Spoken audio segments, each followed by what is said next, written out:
నమస్తే. నేను సిరి. విజయసాయిరెడ్డి గారైతే రాజీనామా చేసిన తర్వాత రాజకీయాలకు కూడా దూరంగా ఉంటానని చెప్పిన తర్వాత కొద్ది రోజులు కూడా గడవక ముందే షర్మిల గారి ఇంట్లో అయితే భేటీ అయ్యారు. ఆ భేటీ వెనకాల గల కారణాలేంటి అనే అంశాన్ని మనకు వివరించడానికి మనతో పాటు ఉన్నారు ప్రముఖ రాజకీయ విశ్లేషకులు అంకమరావు గారు. నమస్కారం సార్. సార్, ఇప్పుడు చూస్తుంటే జగన్మోహన్ రెడ్డి గారి తర్వాత వైసీపీ పార్టీలో సెకండ్ ప్లేస్ ఎవరికంటే విజయసాయిరెడ్డి అని అందరూ అంటూ ఉంటారు. అందరూ అట్లనే అనుకున్నారు ఆయన తర్వాత ఈయనే అని చెప్పేసి. కానీ సడన్ గా చూస్తే ఒక రోజు ఆయన పదవికి ఆయన పార్టీకి రాజీనామా చేసి ఇంకా నేను రాజకీయాలకే దూరం అన్న వ్యక్తి కొద్ది రోజులు కూడా గడవక ముందే షర్మిల గారితో భేటీ అయ్యారు. మరి ఈ భేటీ వెనక గల కారణాలు ఏంటంటారు? అంటే రాయబారిగా వెళ్ళొచ్చు, రాజకీయం కోసం కూడా వెళ్ళొచ్చు. రాజకీయాలు చేయనన్నాడు, రాజకీయాల్లో పాల్గొనాలైతే అనలేదుగా. రాజకీయాలకు సంబంధించి ఆయన దూరంగా ఉంటానన్నాడు. ఇది రాజకీయ భేటీగా మనం భావించాల్సిన పని లేదు, రాయబారం అని చెప్పని మనం భావించాలి. అంటే జగన్ గారు పంపించారనుకోవాలా? ఇట్లా సందేహంగా జగన్ గారి అనుమతులు లేని అడుగు కూడా వేయలేడు కదా అతను ఏం చెప్పాడు? నేను జగన్మోహన్ రెడ్డి గారికి చెప్పే రాజీనామా చేస్తున్నాను అన్నాడు. కానీ అప్పుడు లండన్ లో ఉన్నారు కదా జగన్మోహన్ రెడ్డి గారు, ఆయన రాజీనామా చేసిన టైంకి. చెప్పటానికి దీనికి సంబంధం ఏముంది? అంటే ఇప్పుడు అందరి డౌట్ ఏంటంటే ఆయన ఉన్నప్పుడు ఇలాంటి నిర్ణయాలు తీసుకోవచ్చు కదా, ఎందుకు ఆయన అక్కడికి వెళ్ళిన తర్వాత అప్పుడు చెప్పి చేయడం ఏంటి అనేది కూడా కొంత డౌట్ అయితే. రాజకీయ వ్యూహంలో భాగంగానే చేశారని భావించాలి. ఎందుకంటే 3.5 సంవత్సరాలు ఇంకా పదవి ఉన్నా కూడా అతను రాజీనామా చేశాడు. రాజీనామా చేసిన వ్యక్తికి సంబంధించింది కావచ్చు, వేరే పార్టీలో మారిన వ్యక్తులకు సంబంధించింది కావచ్చు, వాళ్ళ శ్రేణులు ఏ విధంగా స్పందిస్తున్నారో మనం అంతా చూస్తూనే ఉన్నాం. మరి విజయసాయిరెడ్డి రాజీనామా చేస్తే కనీసం ఎవరు స్పందించలేదు కదా, ఆయన మీద దాడి చేయలేదు కదా. జగన్మోహన్ రెడ్డి గారు చెప్పారు కదా, సరే వద్దన్నారు, ఆయన వద్దన్నారు, పరిశీలించమన్నాడు. ఇంకా వాళ్ళు ఆమోదించలేదుగా, అతను రాజీనామాను వాళ్ళైతే ఆమోదించలేదుగా. రాజ్యసభ సభ్యత్వానికి మాత్రమే రాజ్యసభ చైర్మన్ గారు ఆమోదించారు, పార్టీ ఇంకా ఆమోదించలేదుగా, ఆమోదించినట్టు చెప్పలేదు కదా. ఆమోదించినట్టు చెప్పనంత వరకు వాడు ఆ పార్టీ సభ్యుడి కింద లెక్కేసుకోవాలి కదా మనం. ఆమోదించిన తర్వాత కనుక వేరే వాళ్ళ దగ్గరికి వెళ్తే దాని గురించి మాట్లాడుకోవాలా.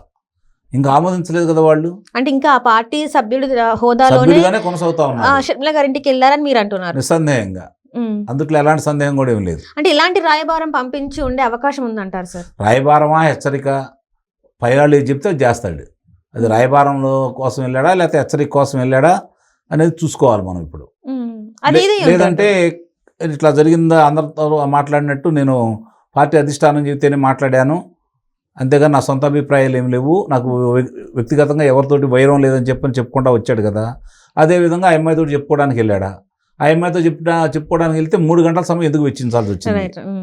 3 గంటల సేపు సుదీర్ఘంగా మాట్లాడుకున్నారు అంటే ఏదన్నా ఈ అంశాలు వచ్చానమ్మా, నేను పొరపాటున ఇట్లా అన్నాను, మీ అన్న అనమన్నాడు, లేకపోతే మీ వదిన అనమంది, మాత్రం నేను అన్నాను, మీ కుటుంబానికి నేను ఎంతో సన్నిహితుడిని, నన్ను ఈ స్థాయికి తీసుకొచ్చింది మీ కుటుంబమే, కాబట్టి వైఎస్ రాజశేఖర రెడ్డి కుటుంబాన్ని నేను మర్చిపోను, ఆయన కుమార్తెవి నువ్వు, నీ మీద నేను ఎందుకు అంటాను అని చెప్పి అంటాడు. దీని గురించి మాట్లాడుకుంటాడు. ఏదన్నా భోజనం చేసి రావడానికి 1 గంట సమయం పట్టింది. 3 గంటల సమయం వెచ్చించారు అంటే నిస్సందేహంగా రాజకీయాలకు సంబంధించింది కావచ్చు, సుదీర్ఘంగా సాగిందంటే ఏదో అక్కడ మెలిక అనేది ఉంది.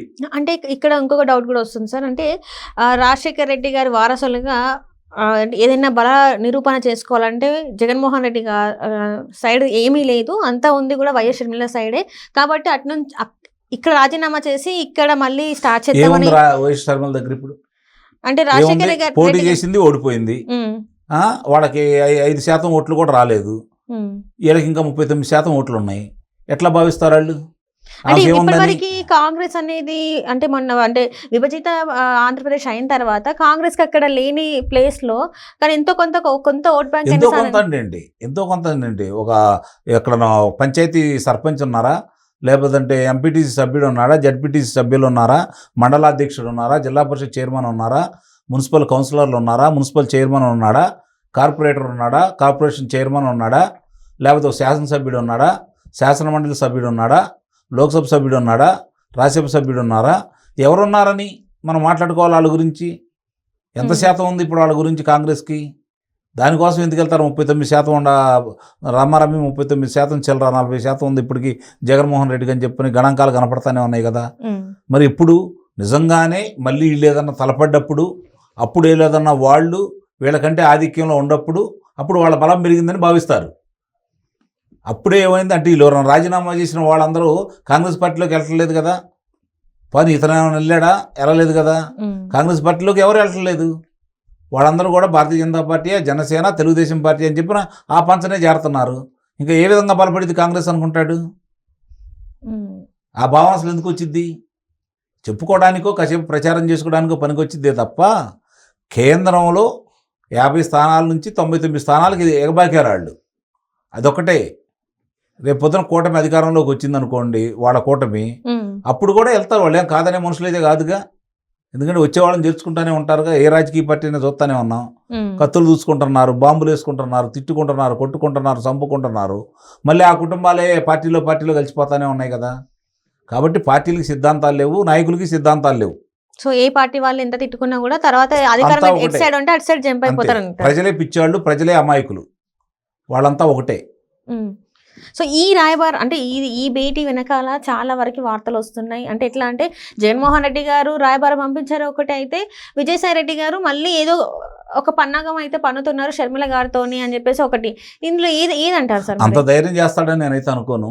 జగన్మోహన్ రెడ్డి గారి గురించి అతను క్షుణ్ణంగా తెలుసు కాబట్టి ఆయన వెళ్ళి కుట్రబన్నే అంత స్థాయిలో ఉంటాడని. కుట్రబన్నేవాడైతే బహిరంగంగా బయటకు వచ్చేసి పలానా దాంట్లో వాళ్ళ బాబాయ్ గారి హత్య విషయం సంబంధించి, వివేకానంద రెడ్డి గారి హత్యకు సంబంధించి ఆ రోజు నేను అవినాష్ రెడ్డికి ఫోన్ చేస్తే వేరే వాళ్ళకి చెప్పించారు, అందుకని నేను గుండెపోటు అన్నాడని చెప్పాడు. కాబట్టి అలాగే చాలా విషయాలు బయట పెడతాడు కదా. బయట పెట్టలేదు అంటే నిస్సందేహంగా ఇంకా కూడా జగన్మోహన్ రెడ్డికి అనుకూలంగా ఉండట్టే కదా. అంటే అసలు ముందు ఆ పార్టీ నుంచి వాళ్ళు ఆమోదం చెప్పలేదు కదా రాజీనామాని. Right sir. అట్లానే చూసుకుంటే ఇప్పుడు మరి షర్మిల గారిని ఏదైతే ఇప్పుడు ఆస్తి గొడవలు జరుగుతున్నాయో వాటి నుంచి ఇంక ఇక్కడికి ఇది ఆపేద్దామని చెప్పేసి దీనికి ఒక ఎండ్ కార్డ్ పడేద్దామని చెప్పేసి సాయిరెడ్డితోని పంపించారనుకోవచ్చా సార్? రాయబారం జరుగుతుందని అయితే నేనైతే భావించట్లా. వాళ్ళ ఆ స్థాయిలోకి వెళ్ళిపోయారు ఇద్దరు కూడా. ఈమె ఆస్తి ఇవ్వడానికి జగన్మోహన్ రెడ్డి ఒప్పుకోవట్లేదు, భారతీ రెడ్డి ఒప్పుకోవట్లేదు. దాంట్లో ఎలాంటి సందేహం కూడా ఏమి లేదు.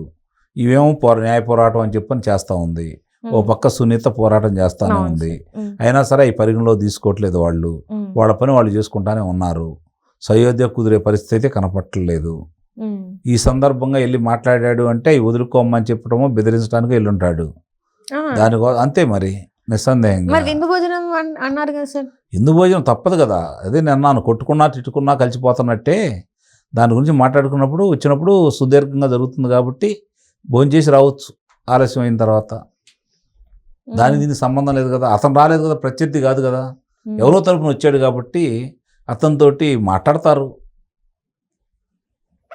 అంటే ఇక్కడ చూస్తుంటే వీళ్ళ మధ్యన ఏదైతే ఉందో అది చల్లార్చే విధంగా కాకుండా అట్నుంచి ఒక హెచ్చరిక వచ్చింది, రాయబారం కాదు హెచ్చరిక వచ్చిందని అనుకోవాలి. మామూలుగా రాయబారం అంటే ఇదిగో నీకు ఇది ఇస్తామంటే రాయబారం, నువ్వు ఇట్లా నష్టపోయావు నా వల్ల నీకు ఇది ఇస్తా అంటే రాయబారం.